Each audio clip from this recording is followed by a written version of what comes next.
Hello friends, it's Abhay Rampal from Excel Settle Abroad. आज की video dedicated है ऑस्ट्रेलियन यूनिवर्सिटीज जीटी के बारे में। इस वीडियो में मैं आपको ऑस्ट्रेलियन एम्बेसी या ऑस्ट्रेलियन इमिग्रेशन की जीटीई के बारे में नहीं बताऊंगा, मैं आपको बताऊंगा यूनिवर्सिटीज जीटीई के बारे में। एज वी ऑल नो, या अपने प्रीवियस शोज में भी मैंने बताया है कि ऑस्ट्रेलियन एम्बेसी ने सब कुछ यूनिवर्सिटीज के ऊपर छोड़ रखा है। अब अगर आपकी यूनिवर्सिटी की तरफ से जीटीई क्लियर हो जाती है, एम्बेसी इतने डॉक्यूमेंट्स आपके नहीं चेक करेगी। तभी हम देख रहे हैं कि आजकल वीज़ा रेट भी काफ़ी तेज़ हो गया है and even VET sector, vocational education training sector या कॉलेजेस के भी वीज़ाज आना स्टार्ट हो गए हैं, क्योंकि एम्बेसी की तरफ से उन्होंने सब कुछ कॉलेजेस एंड यूनिवर्सिटीज़ के हाथ में दे दिया है। अब इसका रिजल्ट क्या हुआ?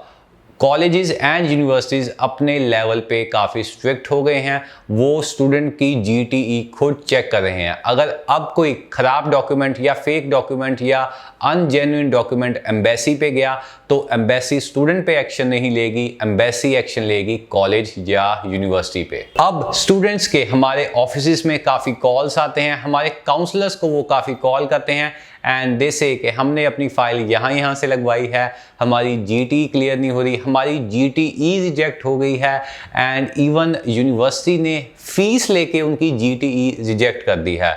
सो आई नो स्टूडेंट इस सिचुएशन में काफ़ी पैनिक हैं। स्टूडेंट्स की जीटीई यूनिवर्सिटीज़ क्लियर नहीं कर रही। That's the main topic for November as well as सितंबर इनटेक इन ऑस्ट्रेलिया। अब हम इस चीज़ को फेस कैसे करें कि कैसे आप अपनी जीटीई प्रेजेंट ही उस तरीके से करें कि पहली बारी में ही यूनिवर्सिटी आपकी जीटीई एक्सेप्ट कर ले। इस वीडियो में मैं आगे कुछ पॉइंट्स बताऊंगा जिसका आपको ध्यान रखना है for your Australia study visa GTE in university. अगर आप इन पॉइंट्स को फॉलो करेंगे तो काफ़ी हद तक आप खुद क्लियर हो जाएंगे कि मैं अपनी जीटीई कैसे क्लियर करवाऊं। The first document is your passport. As we all know, Australia में जब आपकी जीटीई जाती है तो पासपोर्ट का एक एक पेज स्कैन होता है और वो नोटराइज भी होता है। First thing is your notarise documents. अब आप अपने सारे आइडेंटिफिकेशन जौन से भी आपके आइडेंटिफिकेशन डॉक्यूमेंट्स हैं, आपकी 10th +2 आपका आईएलटीएस या पीटी, वो आप नोटराइज करवा के ही यूनिवर्सिटीज़ में भेजिए। After that is your identification documents. आप अपना आधार पैन कार्ड भी नोटराइज करके यूनिवर्सिटी में भेजिए ताकि फर्स्ट टाइम आपकी जीटीई क्लियर हो सके।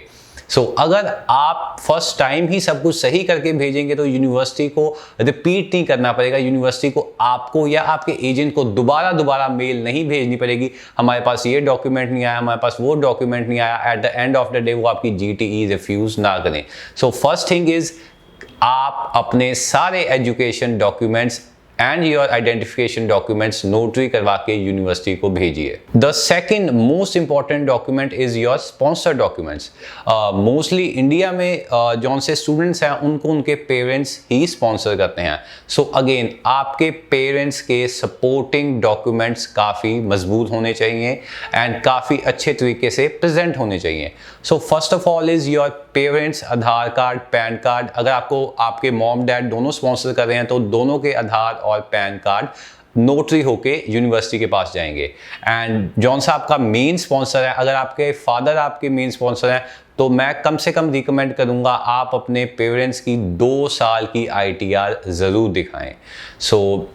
As we all know, GTE clear करने के लिए आपके पेरेंट्स की एनुअल इनकम 10 लाख तक होनी चाहिए। ये नहीं कि आप 3 से 4 साल की आईटीआर प्लस करके 10 लाख शो कर दें।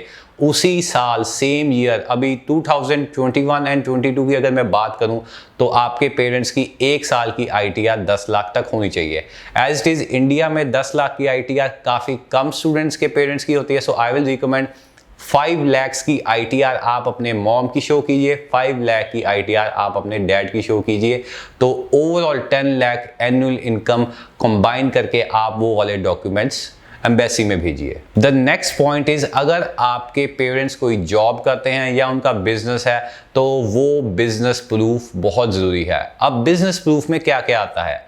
अगर आपके पेरेंट्स एक बिजनेस कर रहे हैं तो GST certificate, letter head and visiting cards, ये 3 चीज़ें आपको बिजनेस को शो करनी है या ऑस्ट्रेलियन यूनिवर्सिटीज़ को शो करनी है। First of all is your GST number, second is your letter head and third is your visiting card. ये 3 डॉक्यूमेंट्स काफ़ी हैं अगर आपके पेरेंट्स कोई बिजनेस करते हैं उसकी जीटीई क्लियर करने के लिए। अगर आपके पेरेंट्स कोई जॉब करते हैं या मोस्टली स्टूडेंट्स के पेरेंट्स अगर गवर्नमेंट जॉब में हैं तो आप अपना फॉर्म 16 लगा सकते हैं, आप सैलरी स्लिप्स दिखा सकते हैं अपने पेरेंट्स की, आप कुछ भी कोई इंसेंटिव मिला हो वो भी आप शो कर सकते हैं for your parents. So again ये सारे डॉक्यूमेंट्स आपने नोटरी करके ही भेजने हैं in the university. The final thing और जौन सी सबसे ज़रूरी चीज़ है in your Australia study visa according to university GTE is your financial documents. आपने कितने फंड शो किए हैं, किस फॉर्म में शो किए हैं और उनका सोर्स क्या है, वो फंड्स आपके पास कहाँ से आए। सो आगे काफ़ी ध्यान से सुनिएगा। फर्स्ट ऑफ ऑल मैं एक बेसिक अमाउंट की बात करता हूँ। कोई भी स्टूडेंट अगर ऑस्ट्रेलिया की किसी भी यूनिवर्सिटी से जीटीई क्लियर करवाना चाहता है तो अराउंड 30 lakhs उसको फंड शो करने ही पड़ेंगे in any way. Excel Settle Abroad recommend करता है कि ये फंड सिर्फ आपके पेरेंट्स के ही हों, आपके मम्मा के हों या आपके पापा के हों।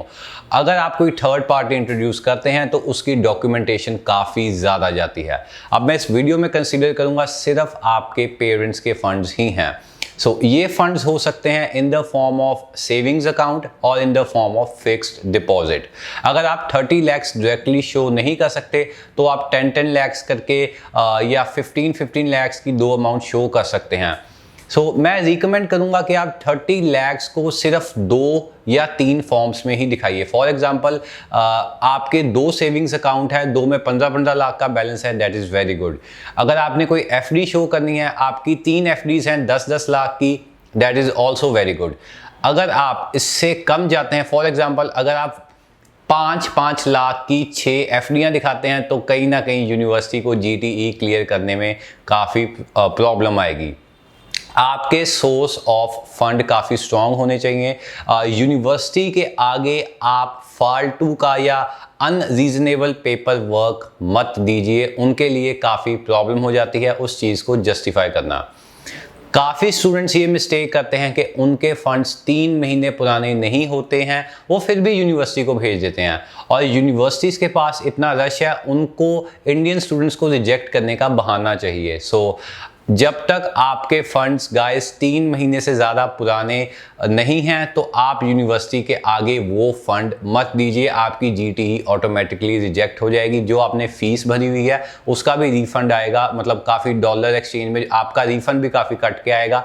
30 to 40,000 का नुकसान आपको ऐसे ही हो जाएगा। सो आई विल रिकमेंड कि जब तक आपके फंड्स 3 महीने से पुराने नहीं होते तो आप एम्बेसी में या यूनिवर्सिटी की जीटीई क्लियरेंस में उसको मत भेजिए। मैं स्टूडेंट्स को रिकमेंड करता हूं जो हमारे थ्रू फाइलिंग होती है कि आप हमेशा जिस बैंक में आपके फंड्स हैं, फॉर एग्जांपल आपके फंड्स एक्सिस बैंक में हैं तो मैनेजर का visiting card as well as manager की पर्सनल ईमेल एड्रेस आप उन डॉक्यूमेंट्स के साथ ज़रूर भेजिए, क्योंकि यूनिवर्सिटी के पास आपके फाइनेंशियल डॉक्यूमेंट्स चेक करने का हर राइट है। वो चाहे तो मैनेजर को अपने लेवल पे मेल करके या कॉन्टैक्ट करके पूछ सकते हैं कि हाँ ये फंड्स एग्जिस्ट करते हैं कि नहीं। सो अगेन आपके फंड्स भी नोटराइज होने चाहिए, बैंक की स्टैंप होनी चाहिए, बैंक मैनेजर का पर्सनल ईमेल एड्रेस या फ़ोन नंबर या विजिटिंग कार्ड आप स्कैन करके उन डॉक्यूमेंट्स के साथ भेजेंगे तो आपके लिए काफ़ी अच्छा रहेगा। आपकी जीटीई क्लियरेंस होने में काफ़ी आसानी रहेगी। अगेन मैं रिपीट कर रहा हूँ, अगर आप